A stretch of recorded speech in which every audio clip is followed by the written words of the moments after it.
Hi, my name is Courtney Glass, and I'm applying for the role of simulation specialist. I have spent the last 7 years living abroad in Australia, but I'm originally from Sacramento, California, where I have recently returned. It has been so great to be back with my family, and I'm looking forward to starting a new chapter here in the United States, and I would be really happy for Mursion to be a part of that. I have been a professional actor since the age of 12. My first job was as the mayor of Munchkin City in a professional production of The Wizard of Oz here in my hometown of Sacramento. And from there on out, I went on to train formally at New York University. I've appeared on Broadway and done a 2 year contract with Walt Disney and had a pretty extensive performing career whilst I was overseas. Also, while living in Australia, I was affiliated and still am to this day with a chain of yoga studios that are very boutique and cutting edge called Humming Puppy. For them, I was a teacher as well as a front facing reception specialist. So, working with our clients on things like membership packages, any sort of conflict resolution, that sort of, and just community building, which was really lovely part of the job. I'm no longer in Australia, obviously, to work at the Melbourne studio, but we do have a studio here in New York City that I do some behind the scenes work for. And we've opened up an online studio in the wake of COVID-19. So I am a freelancer providing content for our Uscreen platform. In addition to Humming Puppy, I have a volunteer job that I've actually been at for over a decade with a company called Sing for Your Seniors. They provide musical programming to aged care facilities all over the United States, but primarily focused on in New England. We've actually started to branch out a bit more in the time of the pandemic because we've pivoted all of our content into the online marketplace, and we've been able to get some sponsorships with technology companies to bring tablets to our senior clients so that they can bring our concerts into their own living rooms safely and stay connected through this kind of really crazy and isolating time. And I'll save the rest about me for my next video. And I'm back to talk about a technology challenge that I overcame and to talk about my relationship with video gaming. So, technology challenge. Well, this was a fun one. When we were transitioning all of our yoga classes at Humming Puppy to being a live front facing experience to our online marketplace, there were some growing pains because we were all yoga teachers, not video engineers, but we kind of had to learn how to do it on the fly. And a lot of it was, trial by YouTube and trial and error. But I think my biggest fail during our early days of recording content for our Uscreen platform was I taught a 45-minute dynamic yoga practice that was gearing up towards Pincha Mayurasana, which if you're not a yogi, it's a full inversion on your forearms, legs up in the air, hold your balance, very challenging advanced posture. And the warm up was really dynamic. I was sweating and just working out really hard. And then I finished and I thought, oh, I nailed that. It was a great class.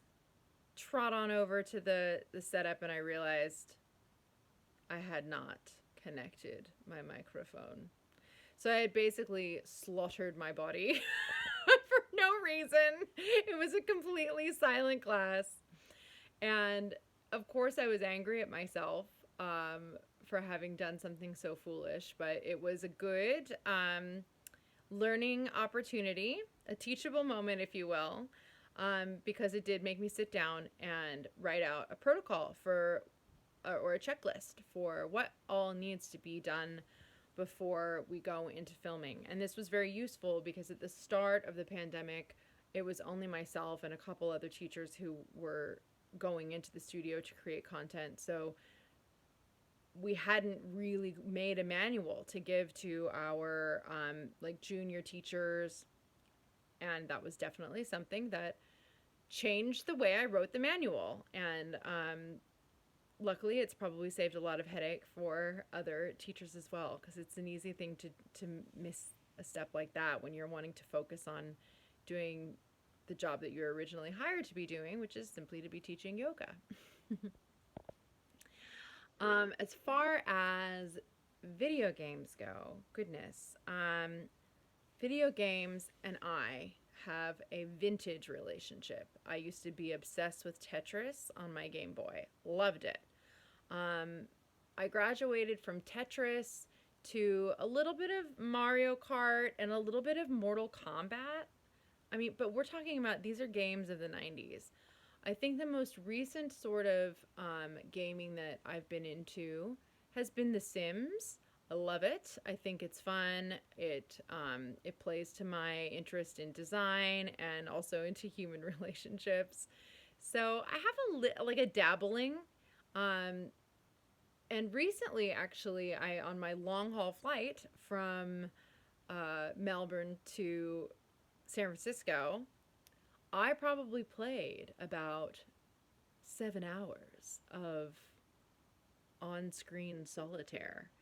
And I just loved that, A, I had something to pass the time, but I loved that the game, like, even though you're playing against the cards, like, it did feel like there was a sense of community because you could try to beat the score of other people who were playing solitaire, and you could try to like win the game faster. So it kind of did feel like we were kind of all in this sort of passing of the time together.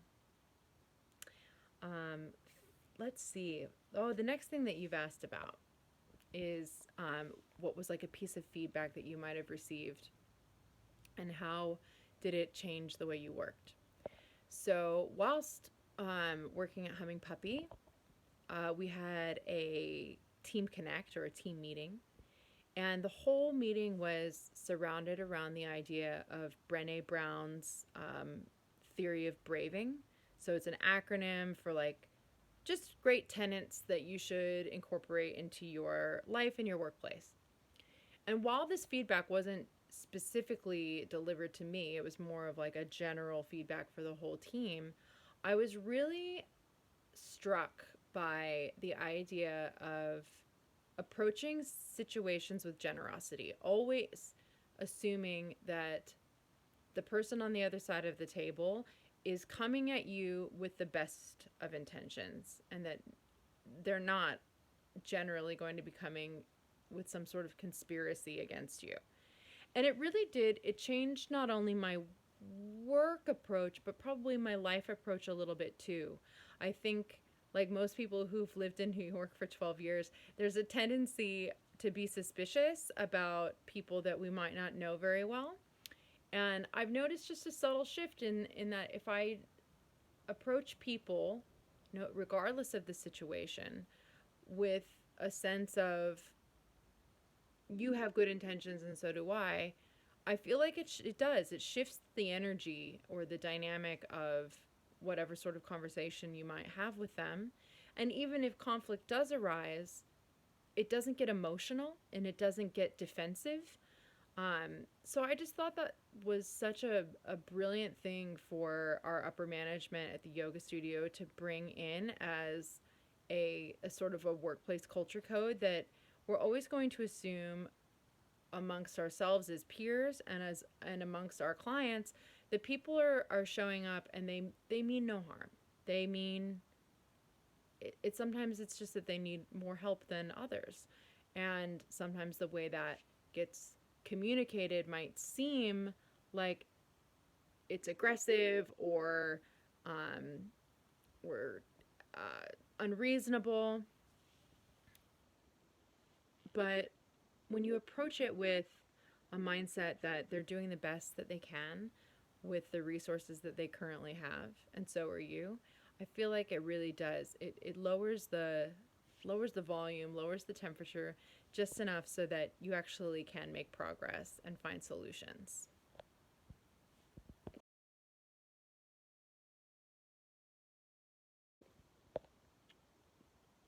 Hi, my name's Alice. Do you have a favorite movie? I do. My favorite movie is Home Alone. I love it. I watch it all the time, even when it's not close to Christmas. I really, really, really love the movie. It's so funny, and Kevin McAllister is so smart. He is so smart. Oh my goodness. I just I watch the movie and then I think about like what would I do if I were him? Would I be able to be that smart? And I think maybe that I would. I think maybe that I could be as smart as Kevin McAllister and that I could booby trap my entire house and beat those wet bandits. Get them totally confused until the cops get there. I'd be a hero because Kevin's a hero.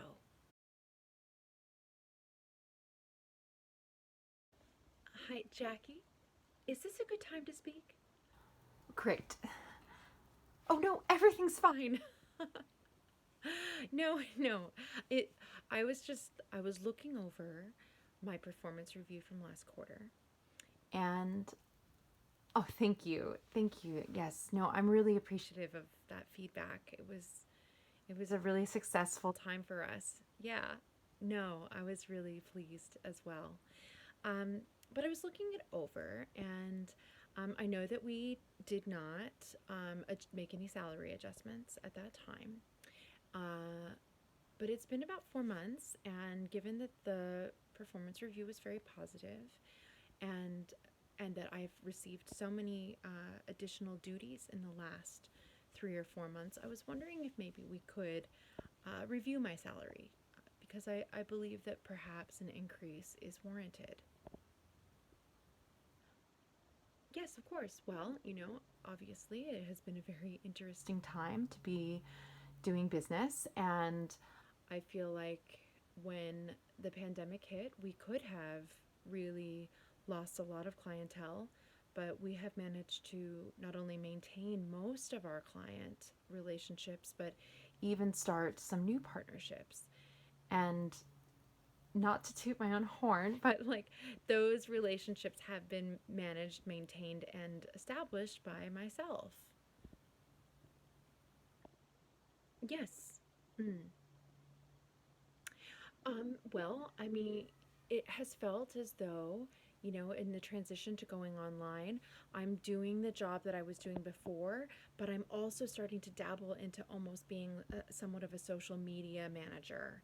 And I know that that's a role, that is a paid role at many companies, and I'm happy to continue doing it if you're pleased with the result of the work, but I can't do that as a volunteer basis. Yes. Okay.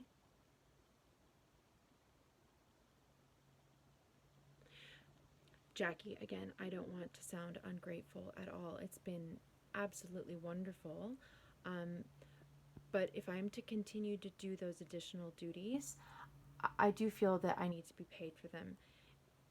If if we're not able to find a little bit more room in the budget, especially for the social media stuff, I think maybe we should bring in an intern or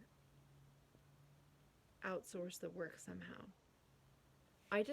I want the quality of my work to maintain the excellence that it has been recognized for, but that's going to come at a price. Why don't you think it over? I don't need an answer immediately, but I do feel that I need to state my worth here, and I know that you won't regret the decision to keep me here and keep me, um, happily and productively employed. Great. All right. Well, you think that over. Okay. Yep. I've actually got a meeting with a new client in 15 minutes, so I'll let you go and enjoy your lunch. Thank you.